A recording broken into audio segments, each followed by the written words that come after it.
пішіндер әні. Дөңгелек тіршілік başındamыз бізде. Дөңгелек доңғалақ көреміз. Түймелерде дөңгелек, әлемде көп мұндай пішінде. Шаршы пішін қараңыздар, терезе сияқты жасыл шаршы. Шахмат тақтасы да шаршы, күнделікті өмірде кездеседі. Үш бұрыш пішін, үш бұрышы бар. Пицца бөлігі үй шатыры, көп жерде кездестіреміз. Қызық пішіндер қоршаған бізді. Төрт бұрыш пішін, ұзын және тік. Телефон, планшет, теледидар. Үйде көп мұндай заттар бар. Төрт бұрыш пішінді құрылғылар. Сопақша пішін, жұмыртқа секілді.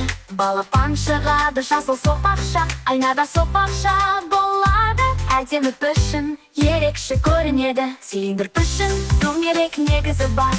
Кружка мен батарейка, биіктігі бар. Дөңгелек пішін, цилиндр деп аталады бұл. Текше пішін, алты жағы бар.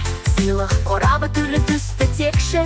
Рубик кубы да осындай ойыншықтар арасында кездеседі. Шар пішін дөңгелек жан жағынан. Глобус ақ шар топ секілді. Жер планетаста шар пішінді. Ғарышта көп мұндай денелер. Пирамида пішін төбесі бар. Шатыр секілді Мысыр пирамидасы. Тарихи құрылыстар да осындай. Пирамида пішін ерекше көрінеді.